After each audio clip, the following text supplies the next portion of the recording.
ஆனால் வந்து தொழில்துறை மந்திரி வந்து பள்ளிக்கல்வித்துறை அமைச்சர் முனைவர் அவர் நம்ம அன்பில் மகேஷ் பொய்யாமொழியை வந்து பார்த்தீங்க அப்படின்னா இந்தியாவின் நம்பர் 1 இடத்துக்கு வந்து பள்ளிக்கல்வித்துறையை கொண்டு போயிட்டாரு அப்படின்லாம் அவருடைய பிறந்த நாளுக்கெல்லாம் வாழ்த்துக்கள் சொல்லியிருக்கிறாரு. முத்து, அதை இப்போ அவர் வந்து வேற அவர் கட்சியை சேர்ந்தவர் அன்பில் மகேஷ், ஓகேங்களா, அவரை பாராட்ட தான் செய்வாங்க. அவரை பாராட்டினா தானே பள்ளிக்கல்வித்துறை சிறப்பாக செயல்படுது அப்படிங்கிற ஒரு செய்திகள்லாம் ஒரு பிம்பலம் கட்டமைக்கப்படும். இன்றைக்கி கூட தான் இவர் முதலமைச்சர் ஸ்டாலின் சொல்லியிருக்காரு. என்ன சொல்லியிருக்காரு? உதயநிதி ஸ்டாலின் அவர்களோட செயலை பார்த்து நான் கர்வம் கொள்கிறேன், பெருமைப்படுறேன் அப்படின்னு முதலமைச்சர் ஸ்டாலின் பேசியிருக்காரு.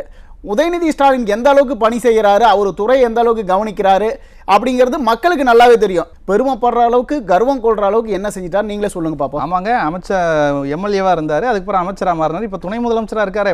பயங்கரமான வளர்ச்சி போய்கிட்டு இருக்கு. அது அவங்களோட கர்வத்தில் கொண்டு வந்து சேர்த்துருக்காரு. அது வந்து அவங்களோட சுயநலம், சொந்த குடும்ப வளர்ச்சி அப்படின்னு தான் சொல்லணும். மக்களுக்காக என்ன செஞ்சிட்டாங்க? அவர் செய்கிற ஒரே வேலை நடிகையோட ஃபோட்டோ வந்து ரீட்வீட் பண்ணுறது தான் அவரோட வேலைன்னு தான் இருக்குது. மற்றபடி அவர் துறைக்காகவோ இல்லை விளையாட்டுத்துறைக்கு என்ன பண்ணிட்டாரு, இல்லை மக்களுக்கு என்ன பண்ணிட்டார் சொல்லுங்க? ஒன்றும் கிடையாது. சும்மா இவங்களோட நோக்கம் ஒரு பில்டப் பண்ணுறது, அவ்வளோதான். நம்ம சொன்ன மாதிரி நடத்தினாருங்க, கார் பந்தயம் நடத்தினாருங்க. அதனால யாருக்கு என்ன யூஸ் சொல்லுங்க?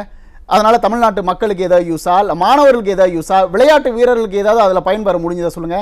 நல்லா இருந்த சாலையை தோண்டி போயிட்டு இருக்கிற கட்டமைப்பை சிதைச்சதை தான் அவங்க பண்ணாங்களே ஒழிய தமிழ்நாட்டில் இருக்க மக்களுக்காக அதனால என்ன பயன் சொல்லுங்க பார்ப்போம்? எதுவுமே கிடையாது. இவங்களோட நோக்கம் என்னன்னா நம்ம ஒரு பில்டப் பண்ணணும்.